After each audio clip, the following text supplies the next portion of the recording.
वाघाला फाडणारा आणि हत्तीलाही झुंजवणारा आमचा लढवया राजा औरंगजेबाच्या 5 लाख फौजेलाही ज्यांनी 9 वर्षे झुंजवलं. स्वराज्यातील एकही महत्वाचा किल्ला औरंगजेब पण खोट्या इतिहासाने कलंकी झालेला आमचा राजा शंभू राजा वाईट खरंच वाईट वाटत. खरा संभाजी राजा कोणाला कळलाच नाही. अवघ्या 32 वर्षे वयात आपल्या आयुष्याचं सोनं केलेला वयाच्या 14व्या वर्षी बुधभूषण नावाचा संस्कृत ग्रंथ लिहिणारा संस्कृत पंडित राजा, 8 भाषांचं ज्ञान असणारा गुणवंत राजा, 120 लढाया खेळला पण एकही हार नाही, एकही तह नाही असा पराक्रमी राजा, परस्त्री माती समान ही शिकवण देणारा आमचा संस्कारी राजा, वाघाच्या जबड्यात घालून हात मोजिती दात ही मर्द मराठ्यांची जात, ही आम्हा मराठ्यांची ओळख करून देणारा आमचा शूरवीर राजा कधीही आम्हाला समजलाच नाही. चला तर मग जाणून घेऊया या मृत्युंजय महापराक्रमी छाव्याची कहाणी.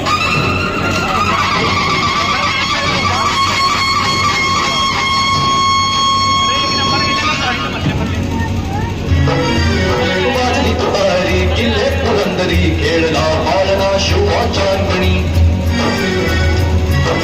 वाजली तुतारी किल्ले पुरंदरी खेळला पाळणा शिवाचांगणी, जन्म घेतला सिंहाने नाव त्याचे संभाजी संभाजी संभाजी, राधा संभाजी राधा संभाजी राधा संभाजी राधा संभाजी राधा संभाजी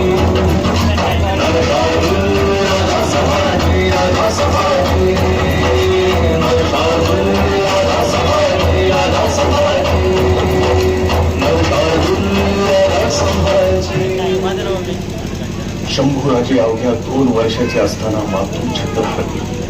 राणी सईबाईंचं निधन झाले. त्यानंतर पिता छत्रपती शिवाजीराजे यांच्या छत्रछायेत आणि मासाहेब राजमाता जिजाऊ यांच्या चालत्या बोलत्या विद्यापीठात आयुष्याचे धडे गिरवत असताना काळा दिवस उजाडला. 3 एप्रिल 1680 या सह्याद्रीच्या कुशीत माणूस म्हणून जन्माला आलेल्या, प्रत्येकाचं श्रद्धास्थान असलेल्या हिंदवी स्वराज्य संस्थापक छत्रपती शिवाजी राजांचं निधन झालं. स्वराज्य मोडकं झालं. संभाजी महाराजांच्या कोवळ्या खांद्यावर स्वराज्याची जबाबदारी पडली. अवघ्या 23व्या वर्षी स्वराज्याचा छावा छत्रपती झाला.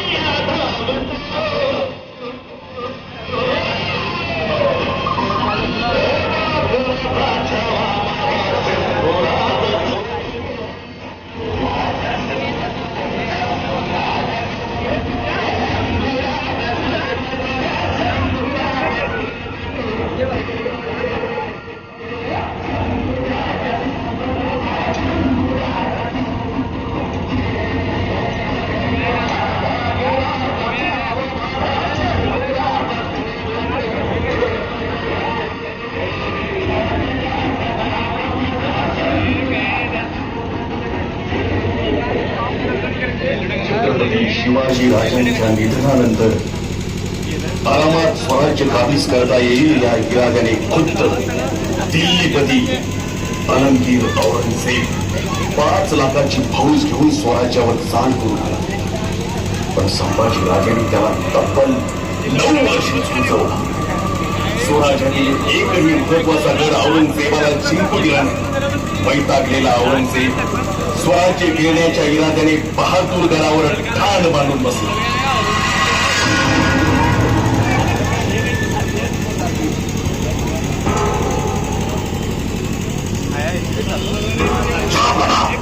जहांपना खुश खबर है जहांपना.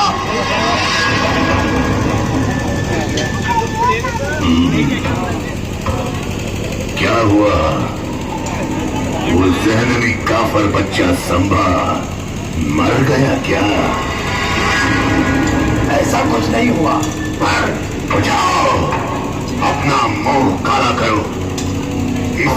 को जीत लिया, उस किले को बेड़ा किया, ऐसी फिजूल बातें मत सुना हमें। क्या बना, आपके वफादार महाबत खान ने संभा को कैद करने के लिए पूरा जोर लगाया है। जल्द ही उस काफर बच्चे संभा को हराकर पूरा दक्कन निकल लेंगे हम। बेवकूफ, बेवकूफ हो तुम। 350 पूरे 350 किले है संभा के इस दक्कन में। एक रामशेष किया 6 साल लड़कर भी जीत ना सके हम, और तुम दक्कन निकलने की बात कर रहे हो। बेवकूफ। देखो देखो, क्या है ये, क्या है? शाही किमांश बचो। पिछले 5 साल से हमने इसे अपने सर पर नहीं रखा। क्यों जानते हो? जब तक उस काफर संभा को हराकर पूरा दक्कन नहीं जीत लेता, तब तक ये किमांश नहीं पहनूंगा। ये कसम खाई है मैंने।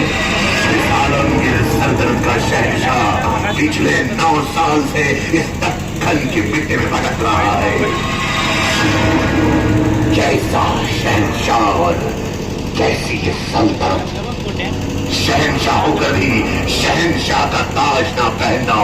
अरे इस्लाम के रखवालों, अरे कुछ तो शर्म करो, कुछ तो शर्म करो।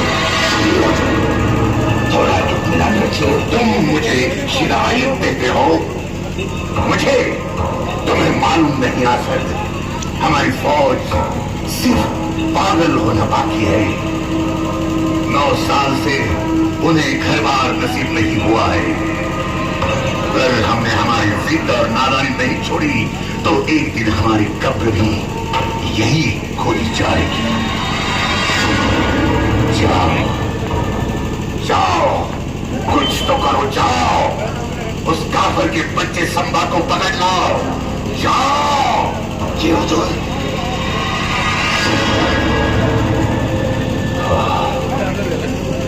जब तक वो संभा हमारे सामने घुटने देखकर अपनी जान की भीख नहीं मांगता, तब तक हमारे कलेजे को ठंडक नहीं मिलेगी। या खुदा, दुश्मन भी दिया तो कैसा दिया, सिवा और संभा जैसा। या अल्लाह।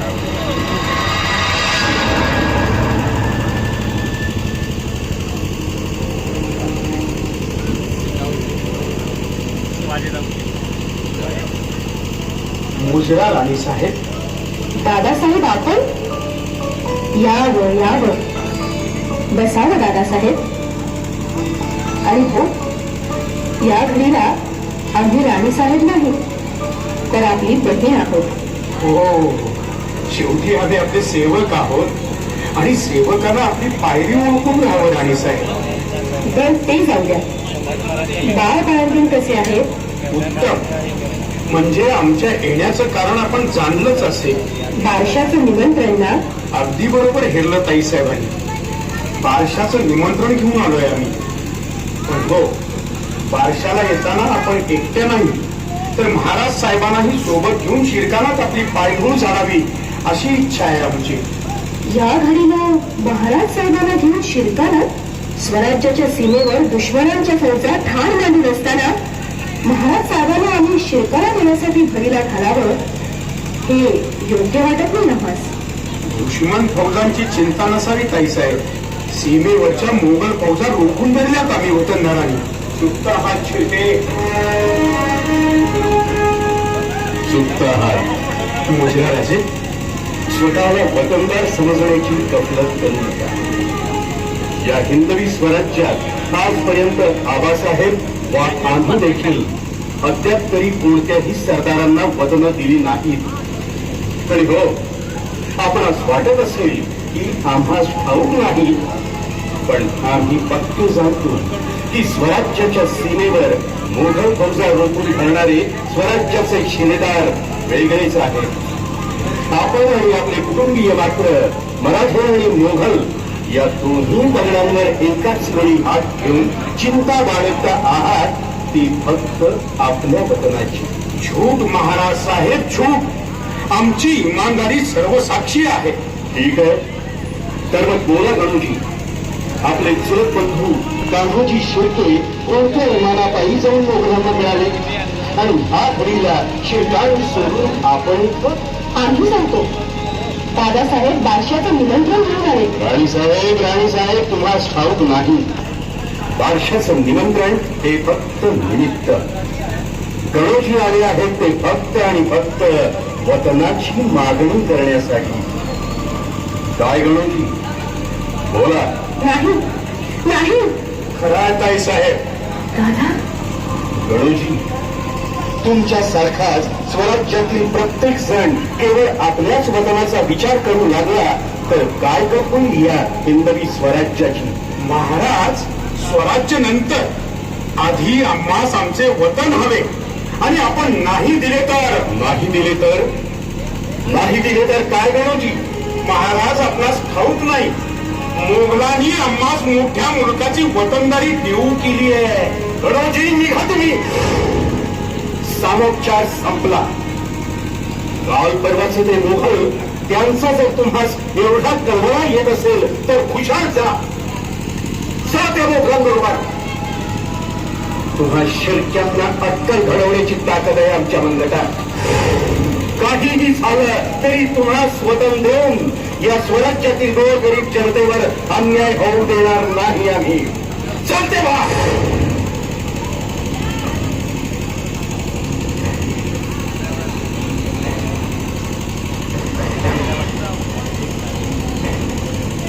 गणोजी शिर्के रागाने निघून जातात ते सरळ औरंगजेबास फितूर होतात. संभाजीराजे संगमेश्वर येथील सरदेशाईच्या वाड्यावर विश्रांती घेत आहेत. ही खबर ते औरंगजेबास देतात. सक्का मेहुणा पक्का वैरी निघतो. संभाजी महाराज वाड्यावर आहेत ही बातमी मिळताच मुघल फौज सरदेसाईंच्या वाड्यावर हल्ला चढवते.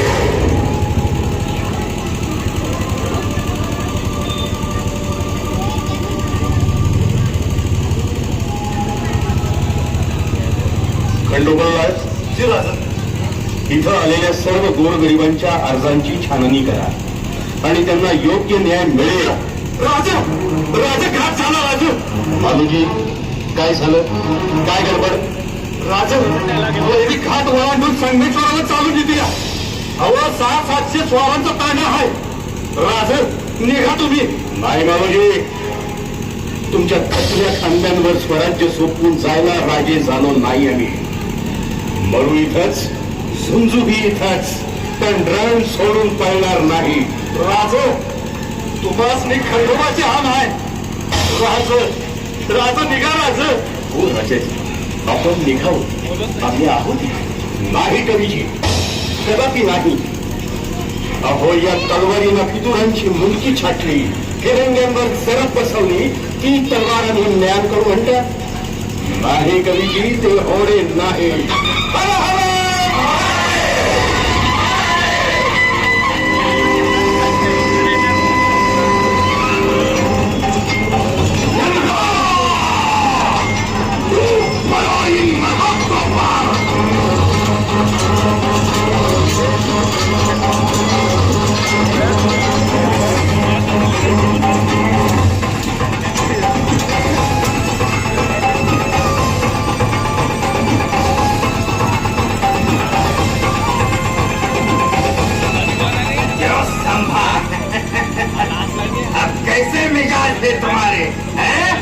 गिधारांच्या थव्यात आणि लाडक्यांच्या करपात असावे तसे. अभी भी इतनी गर्मी. एक तो हथियार. सब्र करो इखलास, सब्र करो. सुमाशे शौक से हथियार नहीं छोड़ते. चल वो इसे पहले डाल दो जंजीरें इन हाथों में और जितनी जल्दी हो सके निकलो यहाँ से. अगर इन मराठों को पता चला तो इधर कब्र बना डालेंगे अपनी. चलो.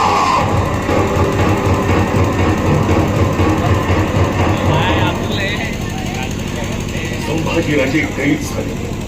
मराठ्यांचा छत्रपती अडकला. छावा संभाजी राजा जेरबंद झाला. फितुरांची चाल यशस्वी झाली. संभाजी राजे आणि कवी कलशाला कैद करून मुकरब खान आणि इकलास खान निघाले. संगमेश्वर ते बहादूरगड हे 350 मैलाचं अंतर चालत 4 दिवसात पार. पुत्र माग लागल्यासारखे मुकरब आणि इकलास पळत होते. पण दुर्दैव मराठ्यांचं किल्ल्याच्या तटा शेजारून राजांना नेलं जात होतं. पण तटावरच्या धारकऱ्यालाही माहित नव्हतं. गावाच्या वेशीवरून त्यांना नेलं जात होतं. पण गावातल्या वारकऱ्याला आणि गावकऱ्यालाही माहित नव्हतं की आपला राजा कैद झाला. सर्वांना कळेपर्यंत संभाजी महाराजांना बहादूरगडावर नेण्यात आलं.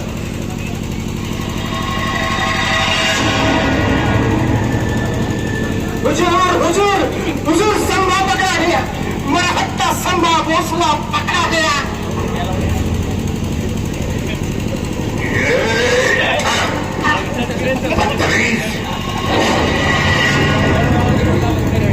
सुबह सुबह शराब पी रहे हो क्या? सील काट देंगे अगर ऐसा मदद किया तो. ये मजाक नहीं हुजूर, मुकर्रब खान और इखलास खान ने संभा को जखड़ लिया है. उन दरिंदों की दावत आप नहीं होगी हुजूर. या अल्लाह, तेरा लाख लाख शुक्र है. आखिर काफर का बच्चा संभा मिल ही गया. या अल्लाह, अब मैं क्या करूं? संभा आ रहा है. कहाँ बैठो? यहाँ? नहीं, मुझे तो वहां बैठना होगा. नहीं, बैठेंगे नहीं, हम ऐसे ही खड़े रहते हैं. खड़े क्यों रहे हम तो बादशाह हैं. लाओ हमारा दिमाग, लाओ. नहीं, अरे दिमाग नहीं, पहले संभा को तो आने दो. हाँ, या अल्लाह, क्या खबर लाई है.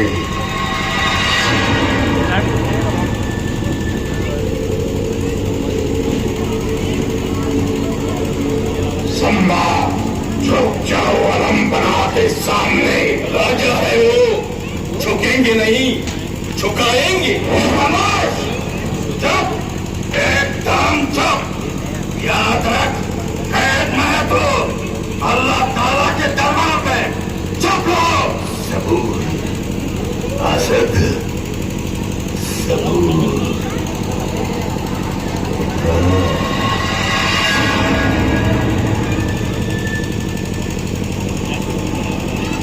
अभी बहुत कुछ पूछना है इसे.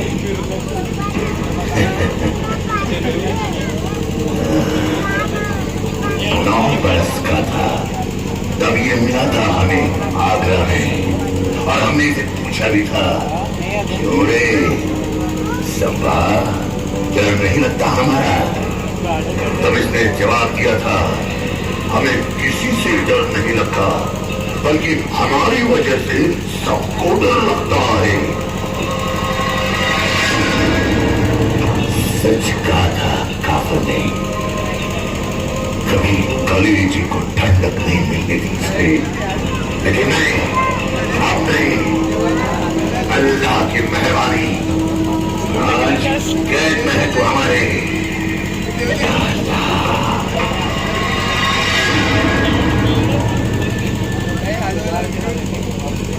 कवीजी, राजन, काही काव्य सुचतो का हे दृश्य पाहून? होय राजन, का नाही? ऐका. राजन तुम हो सांझे, खूब लड़े हो जंग. वाह. राजन तुम हो सांझे, खूब लड़े हो जंग. देख तुम्हारा देश, तखत त्यजो औरंग, तखत त्यजो औरंग. बहुत खूप कवीजी. आम्हास पाहून हा औरंगजेब तख्त त्याजून गुडघे टेकून बसलाय. आणखी काय हवं? संभा, काफर के बच्चे याद रख, हमारी कैद में तू. औरंग्या, अरे वाघ जरी जंगलात असला तरी आणि पिंजऱ्यात असला तरी वाघच असतो. तर दगाबाजी करून पकडलेस तू आम्हास. पण विसरू नको, तू आमच्या मातीत उभा आहेस. इथंच तुझी माती करू. बंदी होकर भी इतनी गर्मी हो आहे गर्मी. तुझी कबर खोदल्याशिवाय ती थंडी नाही व्हायची. अरे आम्ही मराठ्यांचे छत्रपती आहोत, तुझे नादान शहजादे नाही. उनकी आवाज हमें बिल्कुल पसंद नहीं है और इस वक्त आलमगीर औरंगजेब के सामने खडे होतो. औरंग्या विसरलास काय? तुझ्याच दरबारात आवाज चढवून बोलणाऱ्या वाघाचे बछडे आहोत आम्ही. क्या है ये?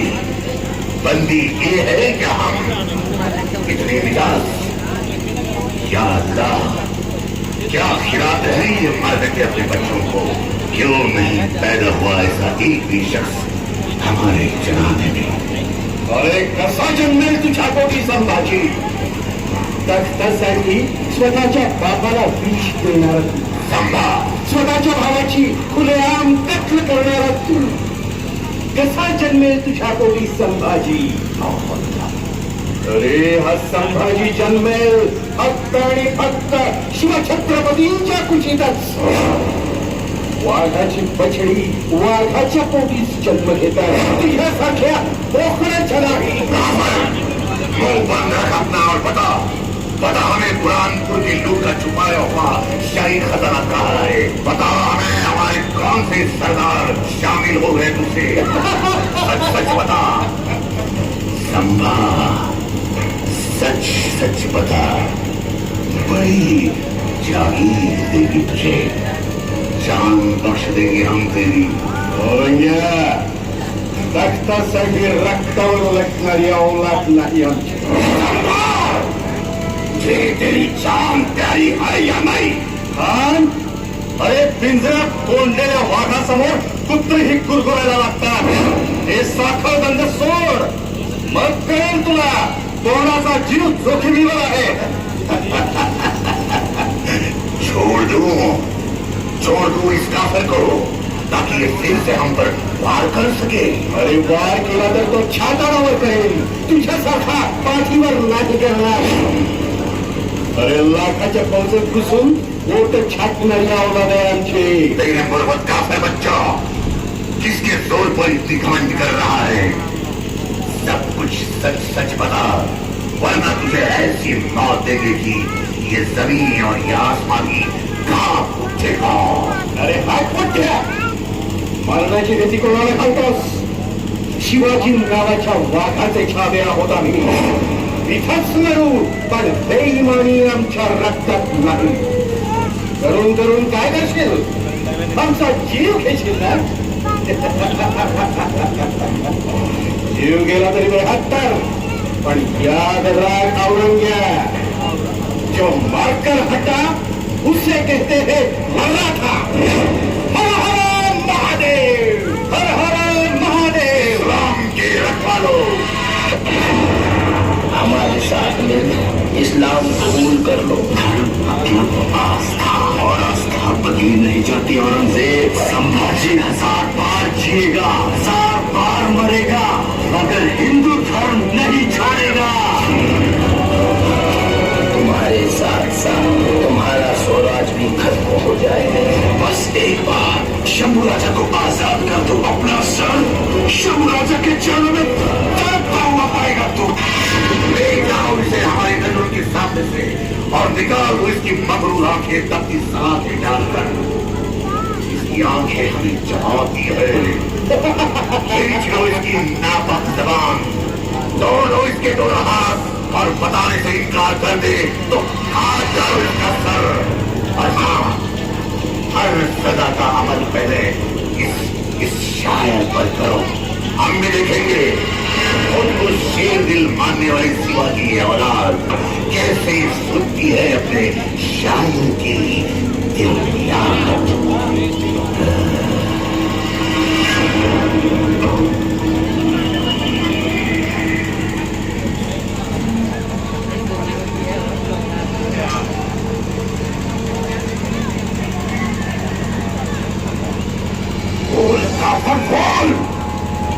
बचा अपनी जान गवा बैठेगा तू. अलग बना तुम्हारा बयान चाहते हैं मौका है तुम्हें आखिरी। बताओ बताओ, वरना सिर काट देंगे तुम्हारा। अरे खान, जाऊन सांग तुझ्या बादशाहाला, या संभाजीच्या मृत्यूनं जर पुरा सह्याद्री जागा होणार असेल, जर गवताला हिरवणे फुटून तुझ्या बादशहाची कबर या भूमीतच काढली जाणार असेल, तर असा मृत्यू आम्हास भाग्यदायीच वाढेल. जगदंब निकाल दो इन काफरों की आंखें तख्ते सलाखों से और हाँ, जाओ बना के हुक्म की तामील करो। सजा का पहला अमल इस शायर पर करो, इस शायर पर।